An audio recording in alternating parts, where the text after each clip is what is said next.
dito sa number 1 na program na pinangungunahan ng inyong mga paboritong housemates sa 2008. Ako po si Nelson Lubao. Apple Bautista naman po, ang isang housemate at ang parang ilaw ng tahanan dito sa programang Sikap Pinoy, di ba? Sa tahanan ng Sikap Pinoy. Siya po ay ilaw ng tahanan. Ilaw na medyo napupundi-pundi. Hindi po pwedeng tawaging ina. Oo. Ito po ang Sikap Pinoy. Alam mo, Apple, ang pagkakaiba ng programa natin sa mga ibang mga programa, sa atin, lahat ng pwedeng pagkakitaan, pinapasok natin. Ay, diba? oo. At ibinibigay namin ng buong sa mga nakikinig, sa mga nanonood, para na sa ganun ay maisip nila, aba, pwede nga palang kumita sa malinis na pamamaraan. Kung magtsatsaga, magsisipag. Tsaka alam mo, timing na timing, dahil ngayong kakasimula pa lang ng taong 2008, ay syempre marami tayong mga options, mga oportunidad na ibibigay sa ating mga kababayan. Mamili na lamang sila. Kaya hindi totoo yung sinasabi nilang walang trabaho kaming makita, wala kaming mga negosyong maisip. Yung lagi may mga dahilan, 'di ba? Ito, every week, meron tayong ihahatid sa kanilang mga good news. At yung iba nga ang akala nila, ang malaking kita lang sa negosyo. Oo. Pero may mga kilala tayo na paupo-upo lang, pasipul-sipul lang. Gaya natin. Malaki din ang kinikita. Oo. At yan naman ang sinasabi namin sa ating mga nakikinig ngayon. Lalong-lalo na doon sa mga kabataan. Nako, yung mga magulang na nakikinig po sa programang ito, dapat yung mga anak ninyo, yung mga apo ninyo, sabihin nyo na, makinig ka nga ng Sikap Pinoy. Tuwing linggo yan, alas 9 ng umaga. Bine-brainwash mo, partner. Oo, para na sa ganun ikaw matuto ng paano ka ba magiging magandang buhay.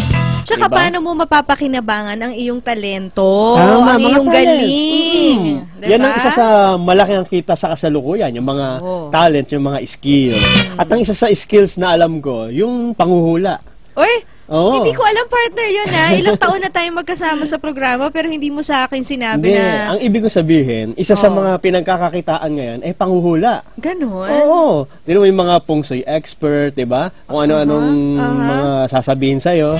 Pero babayaran mo pa, ha? Oo, pero iba naman siguro. Totoo. Well, dahil pinag-aaralan daw yan, diba? Pero ito ang aming challenge sa inyo. Mahuhulaan nyo kaya ang aming mga guests? Oo. Magte-text ba sila sa atin? Dapat hulaan ninyo. Hindi muna namin sila, doon sa mga nanonood sa teleradyo, hindi muna namin ipapakita kung sino sila.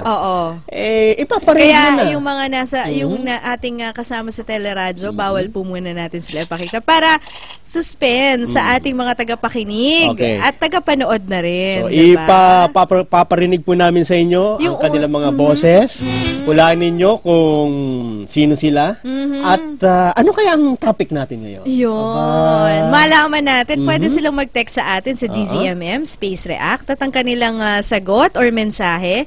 At isend yan sa 2366 para sa Globe Touch Mobile, Smart, Talk and Text, Sun Cellular, at Addict Mobile subscribers. Kaya yung mga magulang namin dyan, gisingin na po si... tatay, si nanay. Siyempre, magulang. May tatay at nanay pa rin yun. May lola at lola. Pati na si ate at si kuya. At syempre, angel ng tahanan, huwag kakalimutan parati yan. Si Inday at si Bantay at ang buong barangay. Naku, makinig na po kayo. Hulaan ninyo kung sino ang aming mga guest. Unahin natin itong isa. Sinong unahin natin? Ito. Lalaki. Itong medyo malapit sa'yo.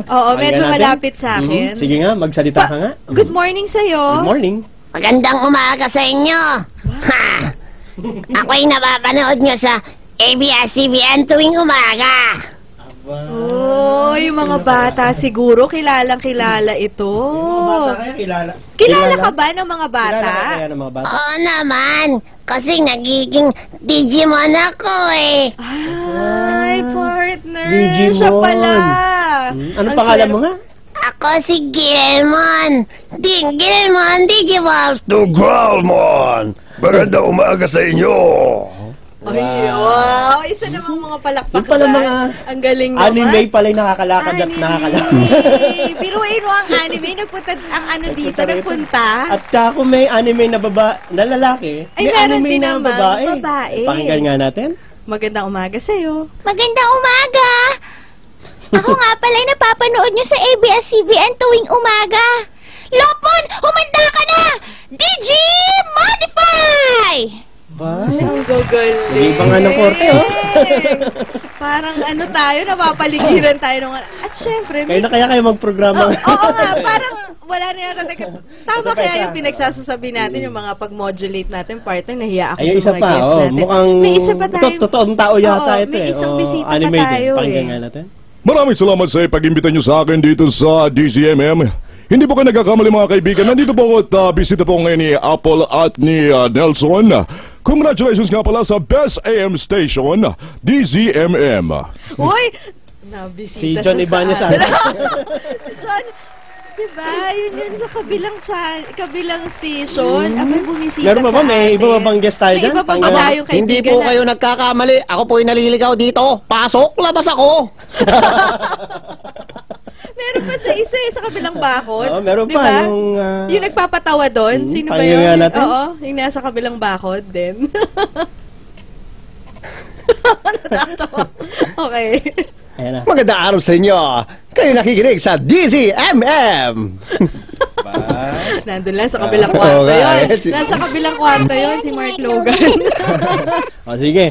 Hulaan po Mamaya. ninyo ha, kung sino-sino yung mga Oo. guest natin. Kung ilang tao. Oo, madami. Hulaan nyo ha.